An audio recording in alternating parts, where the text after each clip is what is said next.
atë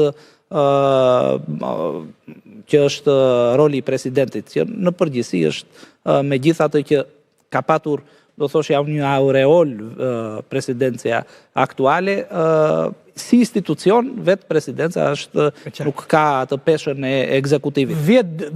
Para 10 ditëve, një rufe në qiell të pastër, morëm vesh që kryeministri Rama bashkë me presidentin Vučić nënshkruaj një editorial të përbashkët në gazetën më influente në Bashkimin Evropian, Frankfurter Allgemeine Zeitung. Donë ku thelbi i këtij artikullit përbashkët është që antarësimi bëhet pa votë. Na antarësoni ne Serbin dhe Shqiprin në BE dhe ne nuk duam as komisioner dhe as të drejtë vote. Vetëm donë të jemi tregun e lirë, edhe donë të hapësirën. Se na surprizon kjo, ne kemi... Jo, na surprizoj donë sepse mundet prisja donë me dikë me një shtet tjetër. Por ndërkohë kjo, ja të kjo Zati Nabazit dhe pastaj juve. Ashtë oksigjen që po i jepet donë Vučićit ndërkohën që ky donë më në fund po vijej në ndrysni nga Bashkimi Evropian dhe donë del me një qëndrim të përbashkët me Rama. Dhe a bie ndesh kjo me negociatat që ka, kushtet që ka Serbia në negociata, kapitullin 35 që duhet të gjej zgjidhje për Kosovën. Tani unë jam mos është një heqje, po ja ka hequr litarin Rama Vučićit. Tek Ibrahim Rugova, ai thoshte një Kosovë pavare hapur ndaj Serbisë dhe Shqipërisë. Kur e ka ditur që ditë do jetë Rama edhe Vučićin pushtet, e ne duhet në fakt pse kështu e mendonte që njësoj është për Kosovën si Serbia dhe Shqipëria? Jo, në idenë që për të justifikuar pavarësinë e Kosovës, që t'ishte e hapur miqësi të përjetshme me Shtetet Bashkuara. Se më duket e pas ka pas më mirë LPK-ja pastaj që donte bashkim, po tjetër gjë ajo. Ka pasur Rugova. Cilin bashkim LPK-ja? Bashkimin kombëtar. Me komunistët atje në Moskë. Jo me komunistët, me bashkimin kombëtar. Sido që tjetë, tek pyetja juaj, mendoj që jam këtu i prirur, edhe pse rezervohem diskutoj për Ramën, se është çështja që ju në Shqipëri fatkeqësisht jeni në një baltë shumë më të vjetër se sa ku po futemi ne me Kurtin, por mendoj që në këtë lojën e Vučićit sikur ka dalë superior Rama. Ka zhvendosur çështjen e orientimit edhe të Bashkimit Evropian edhe diplomacisë europiane nga Beogradi në Tiranë. Tani, është e favorshme për Shqipërinë që tregoj sinjale të një diplomacie të pak më të sofistikuar ndaj Beogradit, unë besoj që po, sidomos nëse premtimi nga Macroni për antarësim 2017 tjetë 2027, më falni, tjetë real. Nëse ky është caku i objektiva... 2027 Macroni nuk është president. Po mirë, e kuptoj. Dhe një që është kundër zgjerimit.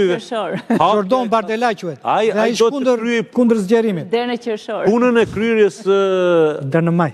Kapitujve pjesës kryesore sikur e shtyn me një shpejtësi tjetër. E kuptoni, nuk do të thotë që Bashkimi Evropian është vërtet reform. Ndonjëherë është edhe çështje teknike. Tani, nëse ky është skenari.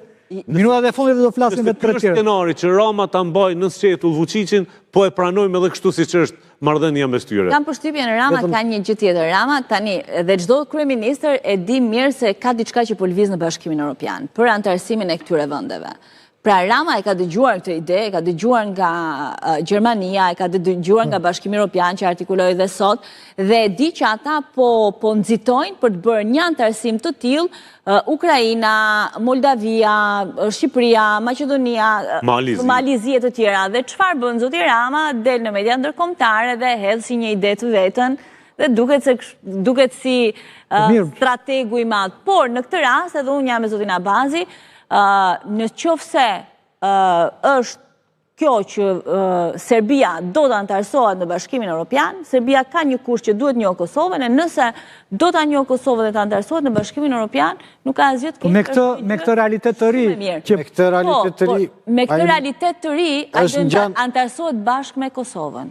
Sepse antarësimi nuk ka veto. Ka prej kohësh që antarësimi po shkon në blok, kam përshtypjen, në i gjithë vendeve të Ballkanit Perëndimor, Ukrainën e këtu, do të bëjnë një paket në blok siç ishte Rumania, Bullgaria etj, do bëjnë një antarësim në blok, kështu që strategu thjesht e di informacionin. Më kënaq optimizmi yt që do antarësohemi. Po, ne tani duan të dalin të gjithë, ne duan të rrim. Edhe Bullgaria nuk është se ka qenë më mirë. Tani gjithë duan të dalin. Nuk ka qenë më mirë, e dini, as Bullgaria, as Rumania nuk kanë qenë as parafërsisht afër kriterëve të Bashkimit Evropian. Edhe më shumë ata. Këta ne akuzojmë ministrat tanë për korrupsione kështu, kanë lexuar një reportazh të Le Monde-it, në kohën kur antarësua Rumania, nga zyra morën dhe fakset ministrat kur ikën. Faksin e hoqi nga priza e mori e çajmë shtëpi. Tani Marine Le Pen u dënua në Francë për korrupsion, u dënua dhe ajo për korrupsion për fonde që kishte përdorur për Bashkimin Evropian, kështu që korrupsioni është prokuroria ka qenë udhëhecë u dënua për korrupsion. S'do të përfundoj korrupsioni aty. Problemi është se nuk i lëm të dënohen për korrupsion, jo pse që bëjnë korrupsion e dënohen. Kemi tjetër gjë. Në radhë të parë iniciativat të tilla, Ballkani i hapur që iniciativë më e madhe, krahasimisht me një shkrim të përbashkët. Dhe në këtë kontekst, duke parë ato që janë në vizjet e Bashkimit Evropian, ashtu siç e tha edhe Esmeralda, sot kishte një deklarat nga Bashkimi Evropian ku thoshte që Ballkani Perëndimor me patjetër do duhet të përfshihet në gjithë këto zhvillime ndërkombëtare që janë, duhet patjetër të përfshihet në sa më shpejt në Bashkimin Evropian. Dhe e parë Esmeralda kemi qenë reporter në samitin e Selanikut, në 2003. E kemi ëndër të hershme këtë bashkim. Kemi dëgjuar këtë muzikë, kemi dëgjuar... E parë dhe në këtë këndvështrim... Kemi dëgjuar live aty, në Porto Karas. Nëse do duhet të bënte një shkrim, me këtë do e bënte tjetër, duke patur parasysh Maqedonia e Veriut është e ngecur. Bosnia Hercegovina është në ato halle që është. Malizi është... Nuk do me pa drejt vetë. Malizi thuaj se është me derën e hapur, nëse nuk do ndodhi ndonjë gjë. I vetmi ngërç i madh që është Kosovë-Serbi. Po ta bënte vetë, se ai është dhe i penës. Pushkës nuk e di, po edhe i penës është ta bënte vetë, se duhet me dy autorsi dhe pikërisht me Vučićin. Në kohën kur Vučić ishte në prisnit jashtëzakonshme nga Brukseli. Tregon një vullnet akoma më të madh të gjithë rajonit, ose edhe duke patur parasysh Serbia, përveç problematikës që ka me Kosovën, në aspekt me ato që janë përmbushjet e kritereve, është goxha para.